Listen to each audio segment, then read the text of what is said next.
February 21st. Hello, everyone. It is February 21st, 2023, and welcome back to another episode of Next Man Up podcast. I'm Bannon Crowley, I'm Colin Martin. and let's get right into it. So over the weekend, we had the NBA All-Star weekend, and just to start off, we had the All-Star game, three-point contest, the dunk contest, the Rising Stars games, or whatever they call it now. And then we also had some other things that we'll talk about. So I guess just to start, we can talk about the All-Star game. Personally, I thought this was probably one of the worst games I've ever seen. It was like Jaylen Brown said in the post game, he said it was basically a glorified layup line. And for most of the time in the past few years that they've been going with this Elam ending where they set like a target score to play to make it more competitive, they just didn't really care at all. It seemed like the two captains didn't even play the second half. LeBron got hurt and Giannis was already hurt. So it wasn't really a great game. There were some good moments. We got to see Jason Tatum and Jaylen Brown go one-on-one. We got to see LeBron was throwing some oops off the backboard, and then Tatum was trying to match everything he did. His whole career has just been trying to match LeBron. And then obviously Jason Tatum winning the game. He saw that it was named after Kobe. So we probably could have saw this coming a mile away. I didn't. Yeah, I forgot that it was named after Kobe. If I remembered that, I could have probably put the pieces together. I probably would have. Yeah. I would have put like $100,000 on Tatum to win MVP. So Jaylen Brown, I think, probably would have been up there if Team LeBron won for MVP. Him or Embiid. Embiid had like 33 or 35, I think. Very quiet though. Like looking back at it. I'm gonna try to take it from here. I think the game was just boring this year. Like I'm one of those people where I'm pro All-Star game. You know, I support it, but I mean, this year it just wasn't it. I actually generally I do like the target score thing. I think the idea, and I think the reason why it's still here is because it worked so well the first time, where it's like the first three quarters teams can just keep it close, do their glorified layup lines, but in the fourth quarter, they're going to turn up. You're going to see dudes like Curry, LeBron, Giannis, young guys, Zion, go crazy. And what you notice from this year's All-Star game is none of those guys played more than like 5 minutes. I think the All-Star game, it's not, in my opinion, I don't treat it like the Pro Bowl. I think it's important and I think it can be really fun. But when it's bad, it's just bad. I mean, you see people like us are mad that they're not playing defense. The people in the game are mad when they are playing defense. It's just, if you like seeing Jason Tatum and Damian Lillard shoot three-pointers, it's a good game. But for me, it gets played out after a while. Yeah, I think after halftime when they were down 7 and then ending the next quarter down 7, they knew they weren't going to come back. So there's no point in really playing. But overall, All-Star game did not even keep me intrigued. I watched the first quarter. I ended up watching the whole game, but I didn't really sit down and watch it after the first quarter. I kind of just had it on just to see what would happen. So next we have the three-point contest. Damian Lillard winning his second trophy of all time. His first, obviously, being the Disney bubble MVP that he has with a Mickey Mouse trophy. So this is something that he can add to his very bare bones cabinet. Hopefully he relishes it because it's probably the only award he's ever going to get. Damn. But it's all right. Dame decided that he wants to stay in the West and stay on the Blazers. I think he's a good player, but I mean, in this point in the NBA, if you're going to be loyal, then it's your own fault. I wouldn't blame him to go somewhere else. But hey, my boy Tyrese, he broke the record. First, couldn't do it in the round where it counted, which is one thing about the three-point contest I don't totally love. But, I mean, we saw some good three-point shooters. We also saw Kevin Huerter, but, yeah, we saw Julius Randle too. But, besides that, I don't know why they put Julius Randle in the three-point contest. I don't know who decided that. I'll tell you why, because Karl Anthony Towns won it last year and they want to put on for the big men, but it's like Julius Randle isn't Karl Anthony Towns. I don't know. I get the idea of trying to make it we get some stars in there or whatever. But you put a dude like Yuta Watanabe, like nobody's gonna really care if he's in it, but he'd probably win it. Me personally, and I guess this is a theme we'll touch on later when we talk about the dunk contest. If we're gonna see a 3-point shooting contest, I want the league's best 3-point shooters. I don't really care about watching Julius Randle shoot them, to be honest. Like, I want to see the guys that can really shoot threes at a high clip. Yeah, well, I mean, the Karl Anthony Towns, they put Markkanen in there for that reason. So that's why I don't understand why Julius Randle was there. But I mean, it was a 3-point contest. You can't be upset with a 3-point contest because it's not like a dunk contest. Every single time the 3-point contest, it's basically the same, but not in a boring way. And I mean, Kevin Herter obviously shit the bed, and so did Julius Randle, but I'm not surprised by that. But overall, it was okay. And then next we have Mac McClung, Sixers legends, winning the dunk contest with what should have been a perfect dunk contest, but some people decided to give him a 9 at the end. But that's okay. I mean, first round, he went out there, had some great dunks. Second round, well, I guess the finals, he had the 540. Some people, I think it was Austin Reeves on Twitter saying, no disrespect, but that didn't look like a 540. And then everyone in the comments was saying, well, I want to see you do it. I bet you couldn't even do a 180. But overall, I mean, Mac McClung, everyone's been saying this. If he didn't perform the way he did and he kind of just had an okay dunk contest, we might be in the position to say the dunk contest just shouldn't be a thing anymore. Yeah. I mean, here's one thing I want to say, and to avoid any disrespect, I think I'm pointing at him right now. You can't see it with my green screen, but I got him hanging up on the wall. Like, he's nice. He's a great dunker, and he's not a bad basketball player. But I already am getting annoyed with the narrative that he's going to be a star in the league, or like he's that guy from now on. And in the nicest way possible, because I do like him as a player, and I would like to see him be good. He's not a good shooter. He's not a good dribbler. He's not a good rebounder. His defense sucks.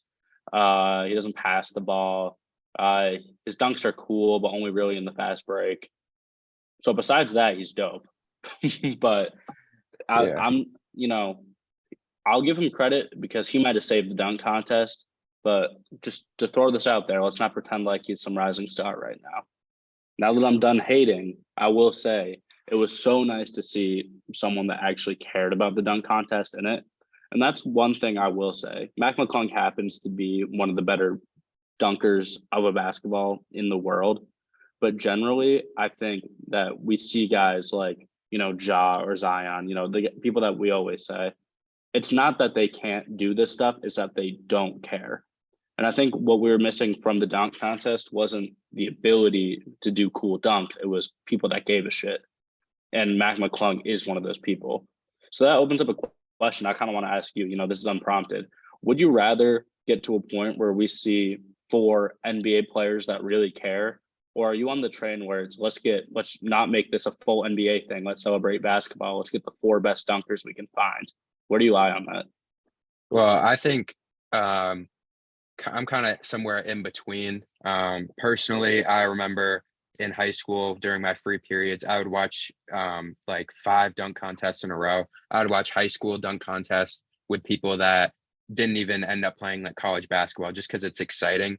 And I do think that there's 4 guys in the NBA or even the G League, as we saw this year. Obviously, McClung is officially like a Sixer now, but when he was announced, he was a G Leaguer. I do think there's 4 guys that we could definitely get.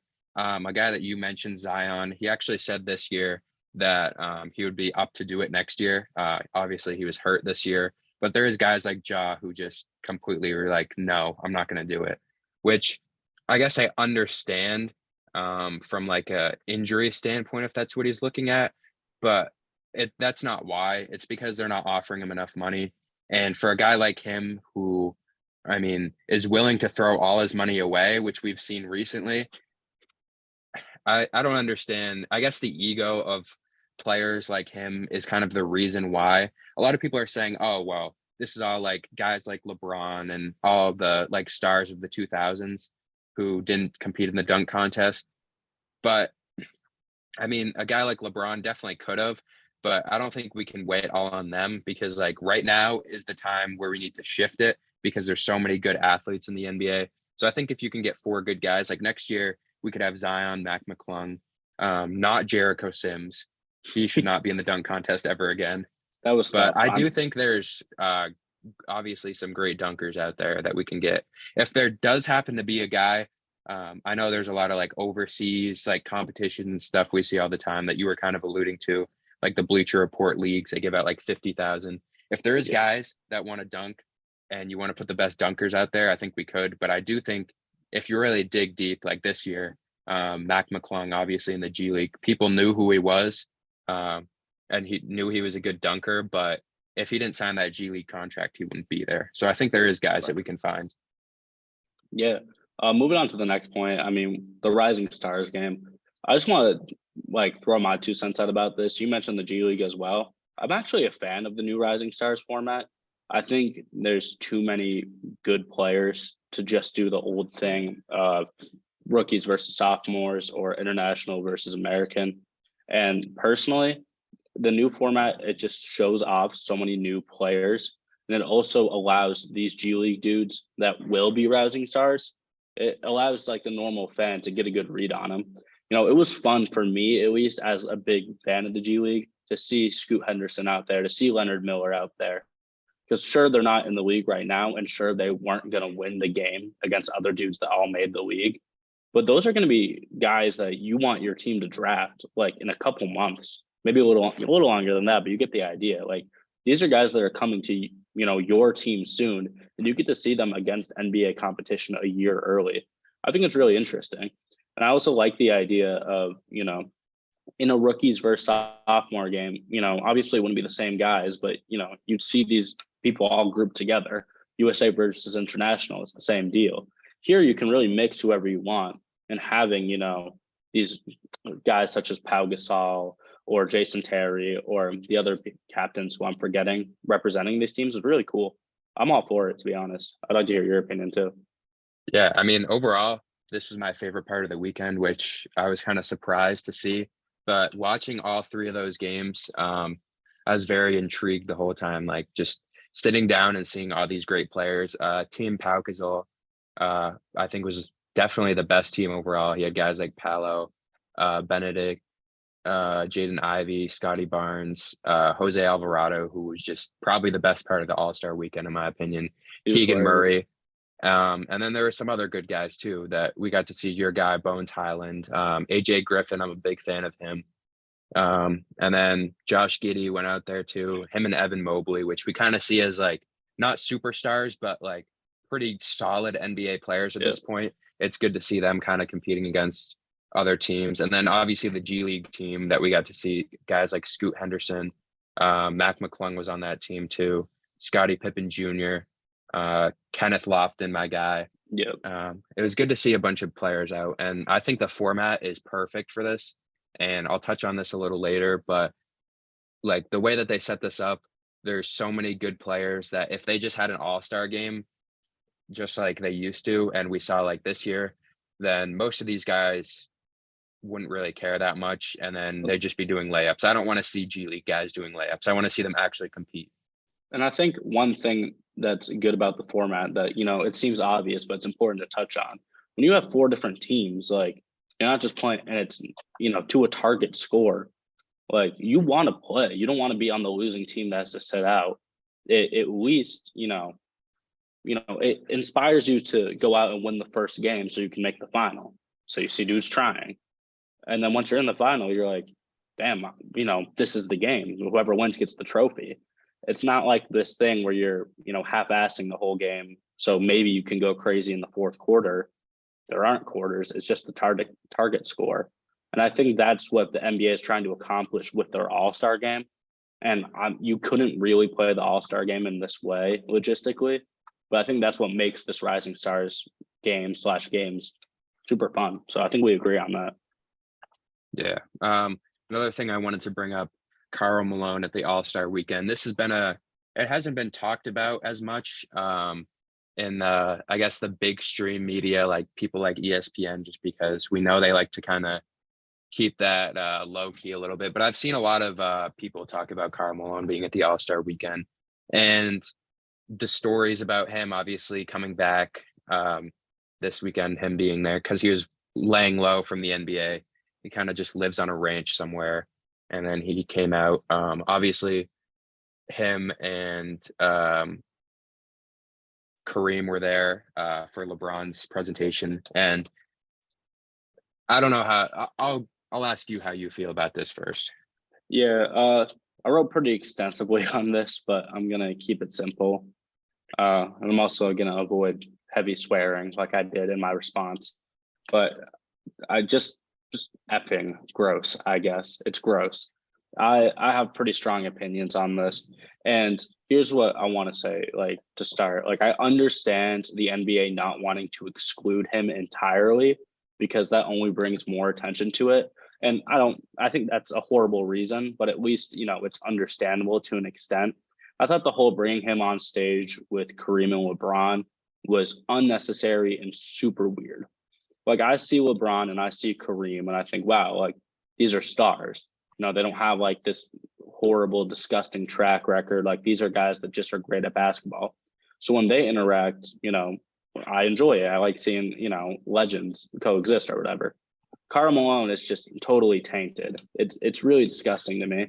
And I guess in a general sports way, it's disgusting and just so odd to me that guys like Pete Rose are out of the MLB Hall of Fame for like sports betting, and Karl Malone raped a 12-year-old and gets to go on stage in the NBA's, presentation, because this isn't just celebrating the NBA, it's celebrating all of basketball. And I think it's unjust to the sport if we don't acknowledge that, yeah, Karl Malone could get buckets, but he likes little kids. Like, I don't care what change of heart happens. You impregnate a 12-year-old, she gives birth at 13 while you're in college.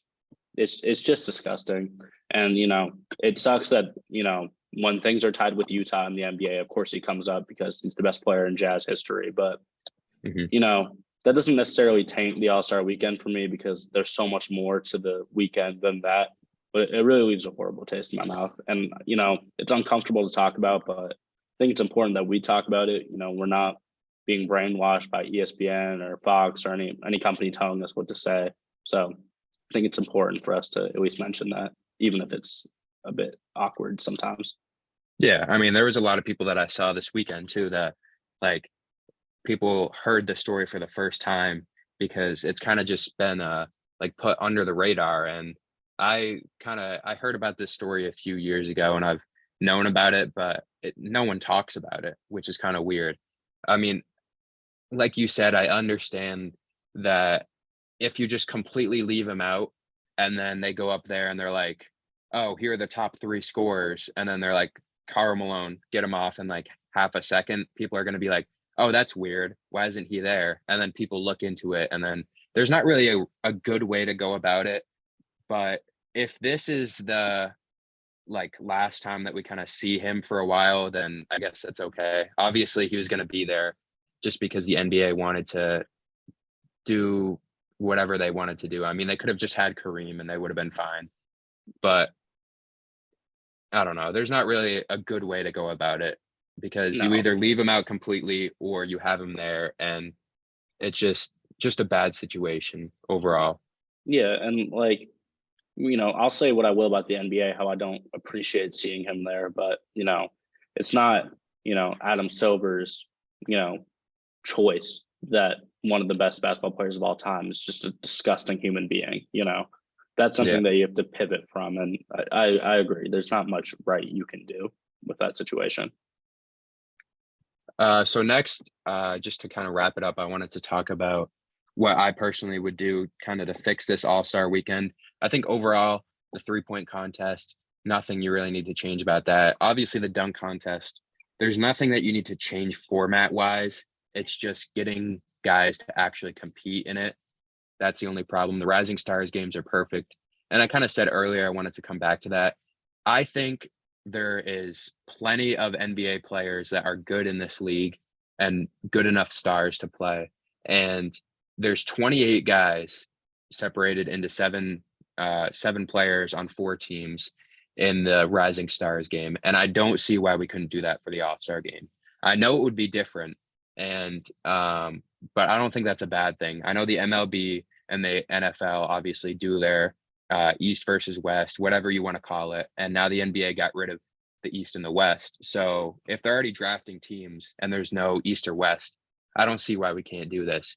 And then I think you change the championship game to a game to like, I guess you could do, I don't think you need to do 50 like the first two games, but I think you should probably do at least like 35 or 40 because in the Rising Stars, the championship game is to 25. I think they could obviously hit that pretty easily. They're obviously a lot better. I think you could push that up, maybe even have it be 50.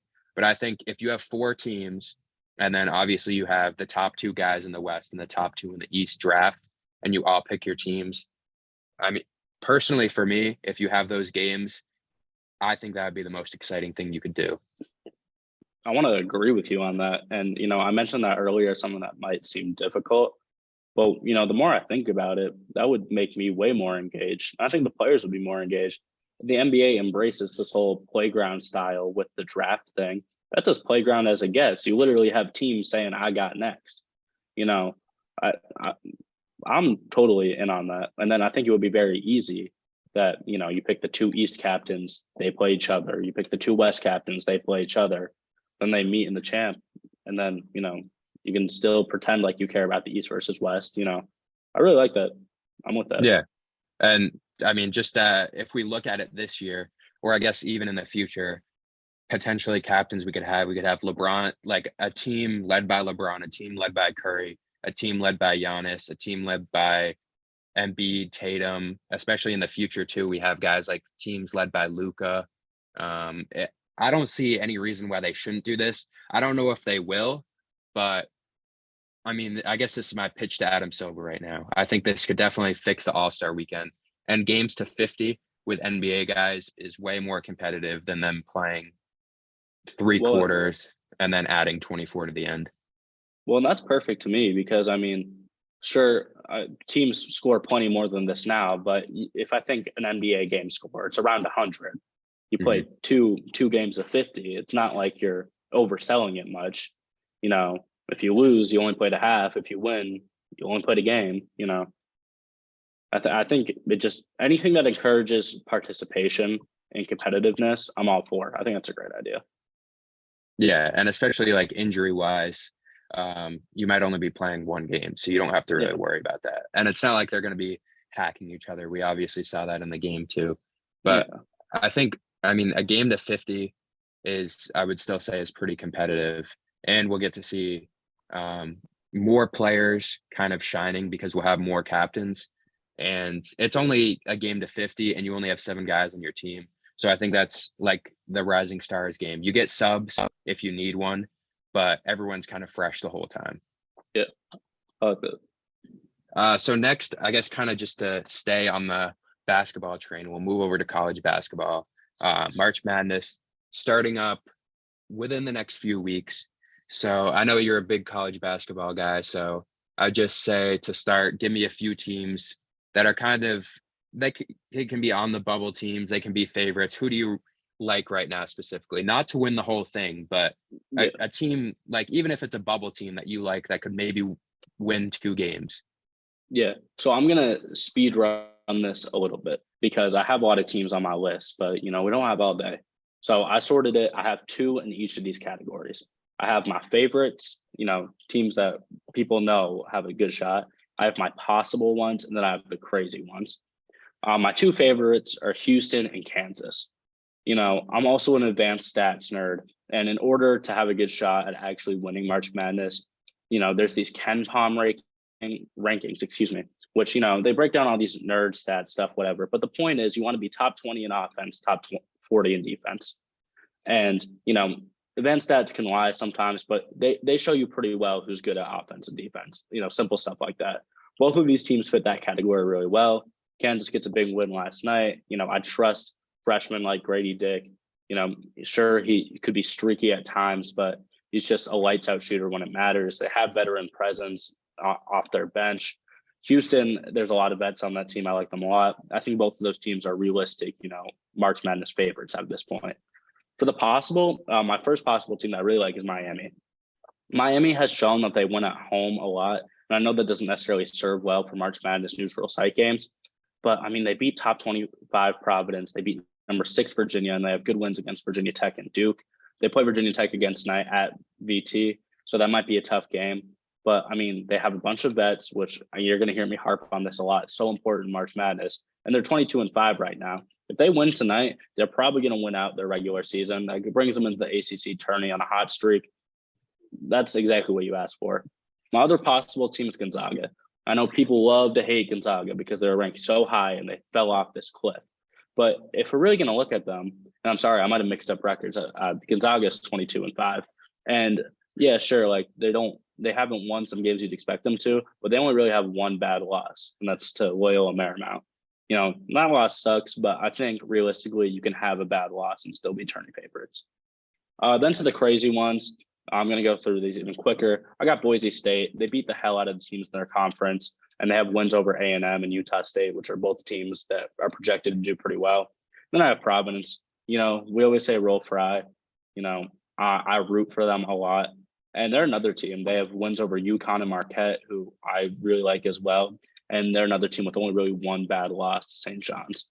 So if you ask me now who's my overall favorite, I'm going to say Kansas. But Houston, Kansas, Miami, Gonzaga, Providence, Boise State, those are all teams that when I'm filling out brackets, if you ask me right now, I'd push them pretty far. I like those. I've been getting more into it recently. Usually I don't really watch the first half of the season just because the end of the NFL. And usually I watch more NBA, but I've been getting into it recently, and I've officially got on the Friars bandwagon for this year now that Duke isn't so great. But I do love to see that UNC could be the first ever #1 seed at the beginning of the season and just not even make the tournament. Love to see that. If I'm gonna be this show's fake little college basketball expert, I'm gonna say that like could happen. If you see them get knocked out like first round of the ACC tournament, they don't deserve to make it, not one bit. So I'm excited to see that.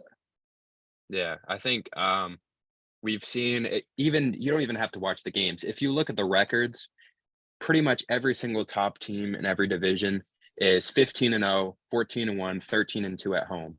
So when we get into these games during March Madness, like the home court has just been overpowered this year, and like to a degree that I feel like I haven't seen ever, almost looking at these records. So when we get there, there's a lot of good teams, but we don't really know how good they are until I would say we got to see their conference brackets first, just to see them kind of in neutral sites, and then we can talk about them more. But I just wanted to get some initial teams that you liked, get them out of the way. I totally agree on that. I think that's what's going to make March Madness like even, more wild than usual, because, it seems like the theme is that if you're at home against a team like equal or better than you, you're going to win every time. So I agree. These conference tournaments are going to hold big. So, next time we talk about this, my opinions might be completely different. So I wanted to bounce it back over to the NBA. I realized that we skipped over a few things. Just to start, I want to go over something Anthony Edwards said over All-Star break that I thought was interesting. He was talking about how he feels like there's a lot of NBA players right now, and NBA stars mostly, that rest a lot. And he's the way that he quoted it is basically he was kind of upset about it because there's a lot of people that can really only like afford to go to one NBA game a year. And you're going to these games and you see maybe one star. If two teams have 6 stars total and you see one star paying for the game, it's cool to see the basketball game, but you would rather watch that at home. And I think it's good to see a guy inside of the NBA and a guy that's kind of a rising star. Because if this was an older player, like if Kawhi or LeBron said this, obviously they rest a lot. But let's say it's some guy that doesn't rest a lot and they said it, it's kind of like, okay, everyone will respect that. But to see a guy who's going to be in the NBA and be a star player for the next 10 plus years, I think this is good because he's the guy that we need to see to say this. So then people around him, his age, will stop like resting, and then we'll actually see competitive NBA games. And I feel like people talk about how non-competitive the NBA can be, but it's just because all the stars are resting. And I also follow an account on Twitter that shows every single night during the NBA slates. Um, their metric is if the team's two best players. So obviously not even star players because there's teams like the Rockets, but overall, the four best players, how many times do we see all four of them play? And most of the time this year, if there's 6 games, we'll say only 2 of those games, the 4 best players are playing. That's like the average of this year. I don't even think there's been a night where every single team, besides opening night maybe, but even then, I think there's always injuries too or resting. So I think it's good for a guy like him to say that. Yeah. And I mean, I think you kind of said all there is to be said about that, but it's a similar, sort of idea that, Kobe always used to talk about, yeah, it's important to get the rest. And we know so much about, how, medicine than we used to, especially in terms of the NBA. But, you play the game and, there's, guys like Anthony Edwards care a lot about their fan base, especially in a market like Minnesota. It's really important to, actually be on the court. No, it's not really enough to just, be on the team and, sit out. So I think, you summed it up really well, but, it's nice to hear that from someone that is actually playing, not from analysts. So now I want to bounce over to the mid-season awards at this point. I'm sure a lot of these might be similar, but we'll start with the most improved player of the year award. And for me, I'm basing all of these off the odds, the favorites right now. And 2 guys are tied, Lauri Markkanen and Shea. And this one's really tough for me because obviously Shea took a big step, and he took a big step kind of going from like that good NBA player level to MVP level, which we saw last year. And I know we talked about that last year. People were like, oh, well, a guy that was already good can't win most improved. But I completely disagree because there's a lot of good NBA players. But to be able to go from that good level to that MVP level, we don't see that often. But a guy like Lauri Markkanen, who was on the Cavs last year, who I completely forgot he was even there. And he played okay, but this year completely taking a step up. So for me at this point right now, I think I would have to give it to Markkanen just because I think he's taken a bigger step, but either guy could win and I wouldn't be upset. Yeah, I mean, me. Shea's probably my favorite player in the league right now, at least for counting people not on the Celtics. But that being said, I feel like we started to see this jump towards the end of last year. It may not project in the stat sheet, but if you were watching Thunder games, which I don't blame anyone if they weren't, you knew that this was coming. For Lauri Markkanen, he is part of that Donovan Mitchell trade to Utah. Everybody's cracking jokes that, he's sucks and he's already washed and that, his stints in Chicago and Cleveland were horrible. And then he comes out this year and, everyone's looking to put a knock on him, but he's playing amazing. He's an all-star starter and I think deservingly. And I think just on its own would get you the most improved player. I love Shea. He's improved a lot, but the Markkanen went from a guy that should barely be starting to an all-star starter. It's just a monumental change. Next, we got the defensive player of the year. For me, there's not really any competition. Jaren Jackson Jr., Mr. Block and steal every single game, multiple, but only home games. But I don't know if you have a different guy, but personally, that's just my guy right now. Yeah, I'm like fading out of the screen here. I think that's it's a great point. And, I'll make my jokes about the Jaren Jackson Jr., stat padding from officials or whatever. So with that being said, I'll put an argument out for Nick Claxton. I know his counting stats haven't been great, but playing on a team like Brooklyn, and you would think Brooklyn would have, this amazing defense because they have a dude like Ben Simmons, who's only really known for his defense. But with that being said, it's not really an impressive group to me, except for Nick Claxton. Sorry, I'm really on the run here. He is such an impressive big man. I think he took such a big step. But people speculated whether he could be a real defender or not. And I think he's proven that he is, one of the best defenders in the NBA, if not the best. Yeah. two other guys, Jaren Jackson, obviously the odds-on favorite right now, but then we have Brooke Lopez, Bam Adebayo, and then Claxton at fourth. So there could definitely be some value with that Claxton pick. I think the only problem with him is I know everyone likes to say defensive player of the year should only be defense, but everyone brings in those offensive stats too. Like no one looks at because teams can have the best defensive player in the league and can lock everyone down. But I think overall for him, he's a very good defender. But like you said, the counting stats just aren't really there in total. And I think Jaren Jackson, obviously we'll talk about the fake stats allegedly, but he's a very good defender. So next we have Rookie of the Year. I think this one is probably even more wrapped up than the Defensive Player of the Year, in my opinion. We had Paolo Banchero, but there has been a lot of other good rookies this year that we've seen. But I think he, if you look at all the stats, and even if you just use the eye test, if you watch him on the Magic, he already looks like he's comfortable in his role and looks like an amazing player. Yeah. Sorry to be unofficial for a second. Dude just came into my spot, turned a movie all the way up for no reason. So we got a slightly new location, even though the background looks the same.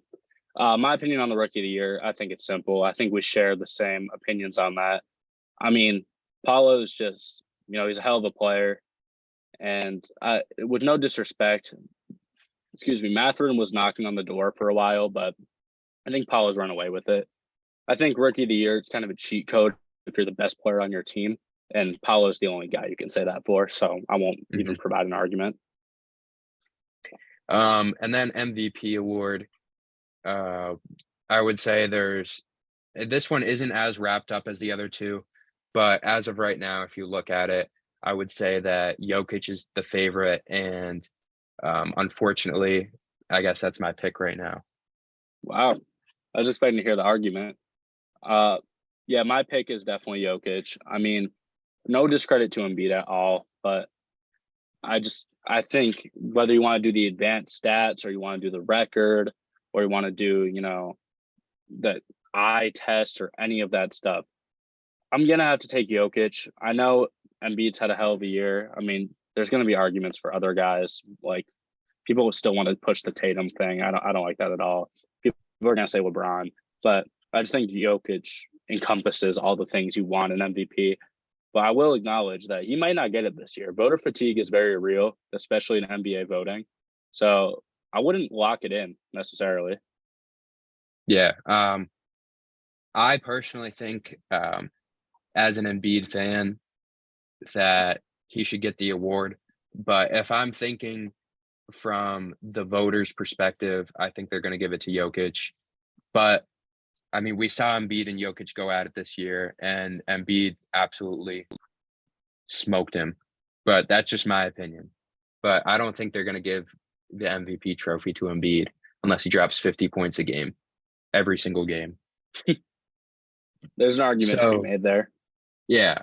I think unless it gets closer, I mean, record-wise, Sixers are only one loss away from the Nuggets. Yeah. But we'll see what happens with the rest of the stretch. I think if they keep playing the same exact way, I think they're going to give it to Jokic just because he has all the advanced stats too. And obviously he has a lot more assists, which I guess that's kind of been his argument over Embiid the past few years, because obviously Embiid has the scoring and their rebounds are pretty much the same, but the assists kind of just moves him like pretty much not a lot above him, but enough to win the MVP. So next I want to go over to our finals predictions right now. I'll let you start. Yeah, so this is getting a lot shakier as we move forward because I think my argument for my matchup, and I'll be honest, I still have the same matchup. So it hasn't changed too much, but the West has gotten so much stronger. I feel like you can say what you will about the East. It's been pretty stagnant. I'm not saying these two teams are locks or anything, but the Bucks or the Celtics is probably the choice if you're picking a team in the East, no matter what. I just think they have shown the most this year. They can make championship runs. Those are pretty safe choices. And I personally felt like the Denver Nuggets were a very safe choice in the West until recently because of how much shakeup there's been. There's always going to be teams like the Grizzlies didn't make any big moves, but the Grizzlies have been contenders all year. If you trust the Suns to make a run this year with KD, I can't blame you. If you like the Luka and Kyrie duo, again, I can't blame you. If you like the Clippers, they just brought in Westbrook. If you think that's a move that pushes them over the hump, again, can't blame you. But with that being said, I'm going to stick with the Celtics and the Nuggets. This has changed a little bit because I really don't like the Nuggets moving Bones Highland this year. I understand you got to get the value before you pay him, but there wasn't even much value. 2 seconds. I think Bones as your backup point guard would have propelled this team to, a higher ceiling. But with that being said, they still have all the pieces around Jokic that I really like. Jamal Murray, Michael Porter Jr., Aaron Gordon's had a super underrated year. He's been awesome this year. And then out east with the Celtics, I might have a little bias, but I consider Milwaukee the biggest threat to Boston, and I think Boston matches up great with Milwaukee. So in my head, I feel like they're probably the favorite in the East. I know this might not be everybody's favorite finals matchup, and then others may even say it's boring, but I think it's the best team in the East versus the best team in the West, and that's what I'm going to bet on when I'm predicting a matchup. For me, I think, like you said, the West is pretty open at this point. Obviously, the Grizzlies are not worried about anyone in the West. Ja Morant is not worried. He's going to the finals. He already wrote it down. He already has the hotel and everything. He's not worried about anyone. Bro has it in his notes app. Yeah, he has it written down on his whiteboard. I'm going to the finals. He already texted Kobe. I think for my matchup, I'm pretty locked into this matchup right now, and I don't really see anything kind of swaying me out of it. I think it's Celtics Clippers. I feel really confident about the Clippers this year. Paul George and Kawhi have played a lot of games together this year, and adding Westbrook, I personally had this pick before they picked up Westbrook, but obviously that helps them even more because we were talking about it last week. A team like the Clippers, if they pick up Westbrook, he doesn't need to be Westbrook. He can just be a really good NBA player and pass the ball. And obviously he's still a really good scorer too, but they're not expecting him to be at that triple-double level. And I think that's perfect for him because he's going on a playoff contender. And I think the Clippers, just looking at the teams in the West, I think they're better than the Grizzlies. I think they're better than the Kings. The Suns is hard because, like we said, if you look on paper, they're the best team, but that's not how you play basketball. You don't play with the paper. And I think Kevin Durant will fit in there, but I don't know how much he's going to really fit in there this year just because it's the first season there. So we don't really know what's going to happen. But yeah, I mean, one thing I'll say, and I really like the Clippers pick. That it's kind of a team I was debating about, like even right before I picked up the call, if I was going to switch my mind. The one thing I'll say is that, we've seen it with Carmelo Anthony in the past. Yes, I agree. Westbrook doesn't have to be Westbrook, but do you think Westbrook is capable of not being that way? And if you point to how he played off the bench I almost said in Los Angeles for the Lakers, this first half of the year and say, look, there's proof he can, just be a player, then I respect that. But, I'm assuming he's going to start for the Clippers in some capacity, at least pretty often. So I think we're going to have to see how that plays out first. But if you ask me personally, I think he's going to find a lot of, success. Yeah. I think in the East, the Celtics, I watched all their games pretty much when they had that bench unit in, and they were a lot better than everyone else. Yeah. So if we want to bounce over, if there's anything else you want to talk about this too. No, I think we're going to move over to the NFL. All right, perfect. So what we got on the agenda, and you tell me what you want to do first. We have two big things here. Last week, we did a position breakdown of the quarterbacks. And so we have, our running back version of that. And then we also have a general first round mock draft. It's not our first personal of the year, but it's going to be our first on, next man up. And, you're going to find it on the Instagram if you're not listening now. So where do you want to start? I'm fine just starting with the mock draft. I think the running backs we can talk about a little bit after, but there's not like amazing players this year besides obviously Bijan. I think the rest are good, but I don't think we really need to spend a lot of time on that. I agree. So if we want to start, I personally had one trade in this scenario. I think there's going to be obviously a lot more trades in the first round, but I only kind of did Yeah. the first trade in the draft, and I have the Colts trading up to pick Bryce Young at number 1. Yeah. On the move on last time. I also had a trade at number 1. I think, the more mock drafts you look at, the more you're going to see this. But it seems like, the Texans aren't the Bears should not stay with the number 1 pick. They don't need to draft a quarterback this year. And, in a quarterback class like this, so many teams want the number 1 pick. There's going to be a trade, kind of no matter how you look at it when we're doing mock drafts. With that being said, I had the Texans trading up number 1 from 2 to number 1. I think it's important, and mostly just so other teams don't jump them, and so the Bears don't move too far out of pick number 1. Texans, I have them taking Bryce Young with the first pick. Yeah, I know there's been a lot of talk about that too. I think someone will trade up to number 1, and obviously, like you said, the Texans trading up, even though they could have definitely had that number 1 pick if they wanted to, but they decided not to. They decided to win the game. And Davis Mills is my trying to keep number his 2, job. yeah, my number 2 is I still have the Texans there, and I have them taking CJ Stroud. Yeah. So now I have the Bears second in mind. I have them taking Jalen Carter. Number 3, I have the Cardinals taking Will Anderson Jr. I have the same thing. And then 4, I have the Bears who traded down. I have them still getting Jalen Carter to start a quarterback. Jalen Carter. Mhm. Fair enough. I picked 4. I still have the Colts here. I hate this, but I think they're going to take Will Levis if he's there. I think it would be a bad pick, but this is just a projection. This isn't what I would do. So, Yeah, I've heard some talk that the Bears might want to get rid of Justin Fields.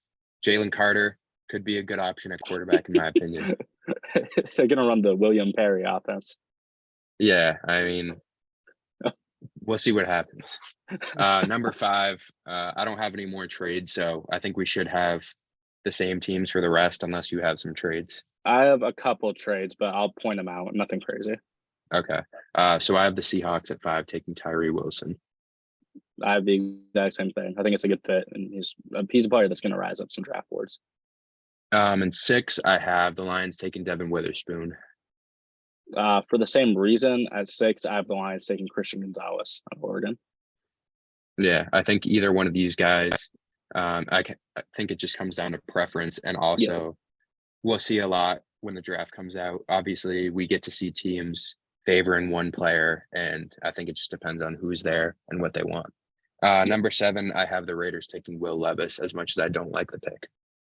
Yeah, number 7, I have the Raiders taking CJ Stroud. He fell in mine, but I think he's a great QB. Number 8, I have the Falcons taking Lucas Van Ness. Number 8, I had the Commanders trading up with Atlanta. This is one of my, big trades. I think they trade up for Anthony Richardson at number 8. I like that.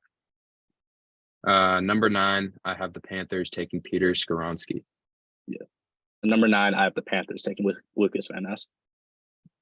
I think the Panthers, you might look at this spot and say they could definitely take a quarterback there. And I like Anthony Richardson, but I don't know if they're willing to take that risk this year, especially with the team not really looking like it's going to get better. I think personally, you might as well wait till next year and get a solidified guy, but we'll see what happens. My only thing with the Panthers, and I think Peter Skoronski would be a good pick, is that they just spent such a high-profile pick on Ika Makwanu last year. He played horrible, but I think they're going to bank on him having a good second year. But with that being said, Skoronski's so big, he can move around the line. You can do a lot with him. I like the pick. Number 10, I have the Eagles taking Christian Gonzalez. Yep. We just swapped him. At number 10, I have the Eagles taking Devin Witherspoon. And then at number 11, we have the Titans taking Quentin Johnston. At 11, I have the Titans taking Paris Johnson Jr. My next pick, I have the Texans taking Paris Johnson Jr. to match with their quarterback that they picked at 2. Yep. With my number 12 pick, I have the Texans taking Quentin Johnston, wide receiver, to get him and Bryce Young as a duo. I think either way, I've seen a lot of people kind of flip flop on those, and we just did. Yeah, I think either way, obviously, it's good kind of protection one way. it's the whole Penei Um, Sewell Bengals deal. yeah, I think at 13, I have the Jets taking Broderick Jones. Hmm. Same position at 13. Peter Skronsky still on my board. I have the Jets taking him. Number 14, I don't have the Patriots trading down at this point out of the first round, but I wouldn't be surprised if they do. Yeah, I kind of have them in a position where I don't think they'll do it. I think they should, but I have them drafting a wide receiver in the first round, Jackson Smith and the Jigba. yeah. I have my own opinions on the Patriots draft strategy. I'm also, I would like to see him take a wide receiver, so I'm giving him a wide receiver. Smith and Jigba is weird. He might be high on a team like the Patriots board, considering how much success they had with Edelman and Welker. But maybe this is a personal preference thing. I have him taking Jordan Addison at 14. Number 15, I have the Packers taking another weapon to throw to. Obviously, they're never going to pick a wide receiver in the first round. We've seen this happen. So I had to kind of pivot with this and take Dalton Kincaid. I think personally the best tight end in the class. I agree with that statement, and I think that's a great pick. Same reasoning to start with. The Packers aren't going to take a wide receiver. So I've been taking your guy pretty early. I have Nolan Smith going this high. I think he's going to go crazy up on draft boards pretty soon. I like that. One of my favorite players in the class, and I think that injury never happened. Top 15 pick, almost guaranteed. Oh, easy. Like this is a risk, but if you asked me at the start of the year, I would have had him going higher. And talking about guys I really like, number 16, I have the Commanders taking Joey Porter Jr. I think they take him right before the Steelers because if they don't, I don't think there's a world where the Steelers don't take him. Definitely. So in my mock, the Falcons are traded down here. The Commanders traded up earlier. I have the Falcons taking Miles Murphy. He's a guy that's falling down draft boards, but we don't need to get too draft type crazy. He's still a really good prospect. And pick 17, talking about the Steelers, I have them taking Darnell Wright from Tennessee. Yeah, you made that's a good pick. Honestly, people are sleeping on Darnell Wright a little bit. You spent some time on the last pick talking about how Joey Porter Jr. would not get past the Steelers. Totally agree. I have the Steelers taking him at 17. Yeah, I mean, Darnell Wright, I think, like you said, he's a good player. And I think he is going to move up draft boards, whether that's because a lot of teams need a tackle or just because he's a really good player. I think it's because he's a good player, but there's a lot of teams that need tackles. Yeah. At 18, I have the Lions taking Brian Brzee, who kind of fell a little bit in my draft, but I still think he's one of my favorite players in the class too. Yeah. So this is my last trade of the first round. I know it makes it a little confusing when we're just spewing them out. There's a really great player that will be picked around this time. It's just who's going to trade up for him. I think the Bengals are the team, with Jesse Bates being on the fence and Von Bell leaving in free agency. I think the Bengals are going to trade up for Brian Branch at Alabama. Yeah, we'll see this, but Brian Branch, I think, is a really good player, and he fell a lot in my draft just Yeah, because he's a guy like positional. Bijan Robinson, in my opinion, Yeah, position-wise. understandable. At 19, I wanted to give the Bucks Anthony Richardson, but I think they're gonna pivot and they're gonna take a free agency quarterback just because I don't think they want to rebuild with a new quarterback at this point. So I have them Right. taking Michael Mayer. I like that.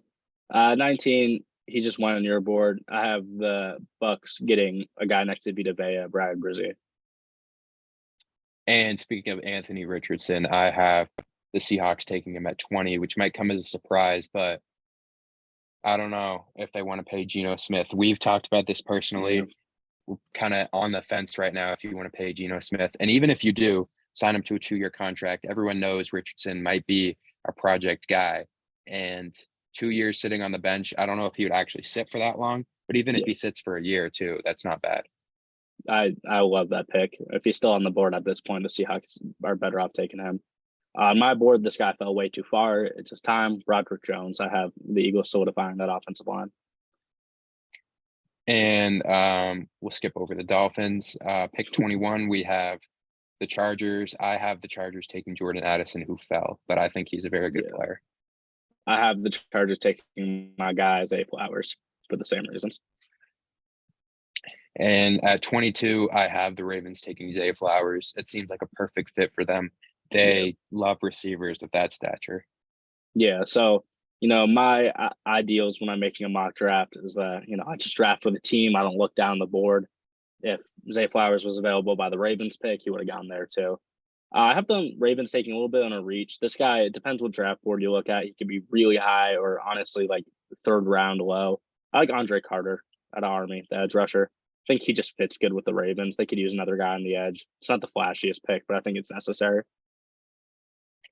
At 23, I have the Vikings taking Deontay Banks. I think out of every single pick, this is probably a perfect pick. I've seen a lot of people kind of ranking him as the 23rd best guy in the draft. And Yep. at 23, you need a cornerback. I think you got to take him. Yeah, I'm going to cut myself in a positional thing here, but this is a guy that's been rising up my draft board. There's a lot of buzz going on about him right now. A big D tackle, D lineman out of Pittsburgh. I like Kalijah Cansey. I'm still learning some more about him, but I think he's a guy that's going to find the first round somewhere, and the Vikings could use him.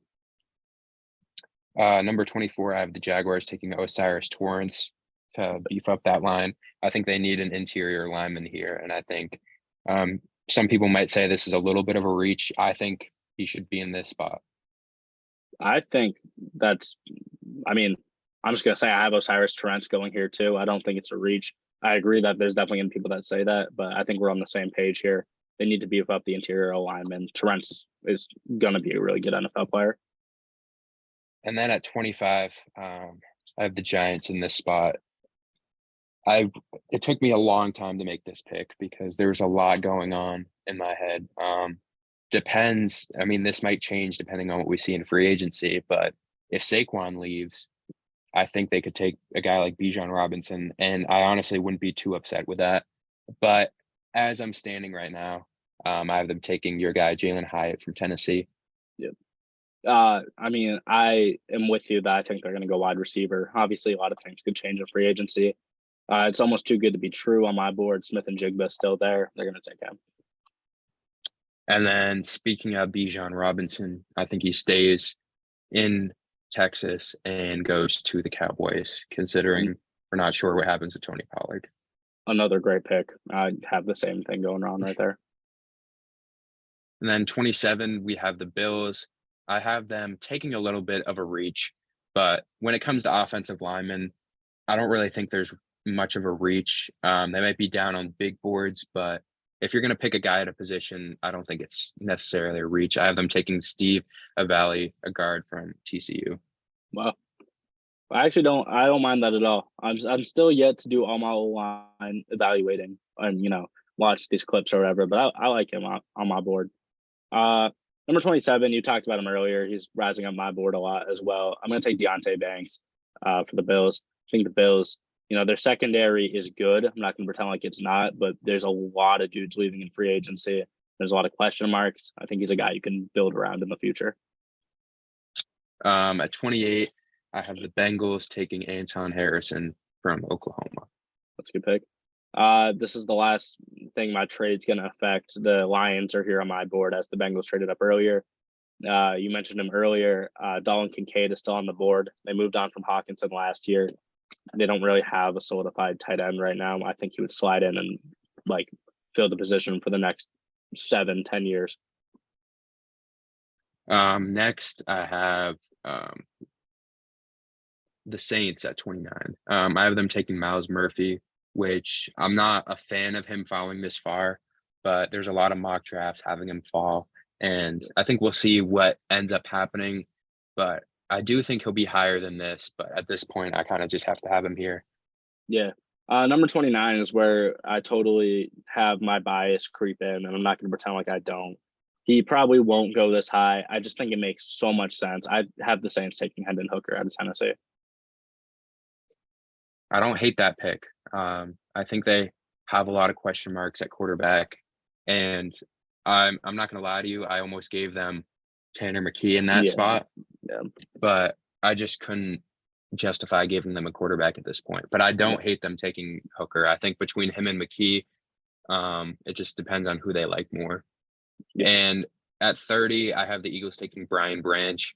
I don't think that he is the 30th best player in this draft, but like we talked about, position-wise, it's really hard, and I think the Eagles don't necessarily need a safety, but I don't think you can let him go anymore because I think he'll definitely impact that defense. Yeah.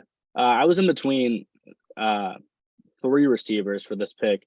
My guy Jalen Hyatt, Josh Downs, Nathaniel Dell. I ended up going with Nathaniel Dell out of Houston. I think if we're talking scheme fit, it makes a lot of sense. I know the Eagles don't necessarily need receiver, but I'm pretty sure Quez Watkins is going to be gone this year. You just need a third guy to play with Smitty and AJ Brown. I think Nathaniel Dell complements them perfectly, so I would roll with them. Yeah, I was thinking about receiver in that spot, but I think the Eagles there's a lot of like really good receivers in this class that aren't really first round caliber in my opinion, but could be like really good day two guys, and I think they go with someone there. But I don't hate them taking a receiver in that spot. Yeah. At pick 31, I have the Chiefs taking Nolan Smith. I think the Chiefs in every single draft, it seems like they always get the guy that falls because they have one of the last picks. And I think they end up with an amazing player at this point. Yeah, I won't go too crazy about this one, but I have them taking Antonio Johnson, safety out of Texas A&M. I was really thinking about this. I really didn't know where to go with them, so I looked down at their whole roster. They don't have a safety in general, even on the roster going into free agency. So I think there's bound to be some shakeup there. And the Chiefs have shown that guys like Eric Berry, can fly in their defense. I wouldn't say Antonio Johnson is Eric Berry, but I like the profile comparison. So I think it's a good fit. And I'm not sure. Did you have a Steelers pick? I did not have a Steelers pick, but I could go off the dome if you did. Okay. We don't have to put this in the official post or anything, but I think with 32 picks, some people have the Steelers pick. I just have them taking Andre Carter. I think you had him going a little higher, and I don't hate that. I think he's a really good player, but I think you definitely got to take him at this point. Yeah. And for me, this is off the top, so you could, have your faults with her or whatever. But at 17, I had him going with Joey Porter. So at 32, I think they need to attack the wide receiver room a little more. Jalen Hyatt would be perfect. You see my guy, not the first round, but my guy technically go to the top 32 would be nice. All right. Yeah. Sweet. I think we'll have probably a good amount of shakeup, depending on what happens within the next few weeks. Obviously, with the combine, that usually tells a lot, especially with those receivers. Sure. I feel like guys that are kind of on the edge, if they run really fast, we'll always see a team pick them higher just because they ran fast. So if you want to talk about the running backs a little bit, I have a few guys that I have listed. I don't think we need to go too deep with this, but yeah, I don't want to waste people's time with the episode. It's already been a long one, so I always say this, but I'm actually going to speed run these. Bijan Robinson's my top guy. He profiles similar to your guy Saquon Barkley in a lot of ways. Jahmyr Gibbs out of Alabama, I think, I wouldn't say he's under the radar, but people don't talk about him. I think once Bijan goes, Jahmyr Gibbs is a lock for early second rounds because, it's going to be his turn to go. And then some guys down the board who I'm not going to elaborate on, but I just want to get their name out there. Zach Charbonnet out of UCLA, Kenny McIntosh out of Georgia, Dwayne McBride out of UAB, and Chris Rodriguez Jr. out of Kentucky, as well as Sean Tucker out of Syracuse. They might not be the best guys following, but those are my guys I can see, having a role in an NFL team quickly. So I just wanted to shout them out. Yeah. Obviously, you talked about a lot of those guys too, and I like a lot of them. But a guy kind of going under the radar for me as a Georgia fan, Kenny McIntosh. I think he's a really good player. Kind of some of the later guys too, Eric Gray. I'm a big fan of him.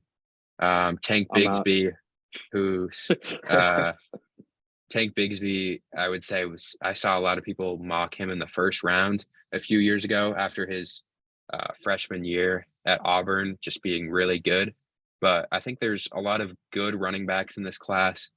But Bijan, I think Jahmyr Gibbs is good, but I think Bijan's really the only great running back in this class. And it kind of relates a little bit to the receivers. I think there's a lot more like great receivers, but I think between these two positions, which we'll talk about the wide receivers too in the future. But there's a lot of good players, but there's not a lot of great players in my opinion. Yeah, I mean, last thing I'm going to throw in, it's all about this year more than ever. It's all about team fit. You know, a Yeah. guy like Jackson Smith and Jigba would logistically go top 15 or go mid-second round, and that's not a knock on his talent. I think he's a first-round receiver, but you're going to be an NFL team with 9 first-round receivers on your board, or 0 first-round running backs or 4 first-round running backs. My point is, there's going to be so much difference. It's all about the team fit to a point. I don't believe in drafting for fit. I think you have to draft for talent. But if you have talent equalized, that's going to be the game changer. Yeah, I mean, running back wise and receiver wise, I think those are the 2 positions where, like you said, it depends on where you go because there's a lot of talented receivers and all these guys can catch a ball, but you just have to be able to put them in the position to catch the ball. Yeah, I agree with that. So I think that kind of wraps everything up unless there's anything else you want to talk about. I have nothing else I want to talk about. I just want to say, glad you guys have been engaging with the YouTube channel. The Instagram has been awesome. A lot of engagement there. I appreciate that. Nani, I know you're watching. Hi.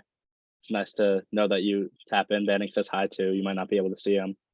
But yeah, we had like minor technical difficulties throughout the episode, but generally, I'm really happy with how things have been going so far. It's been pretty smooth. We've been figuring it out. And, just want to say thank you guys before we wrap it up. Yeah. We'll see you guys next week. Mamba out. Mamba out.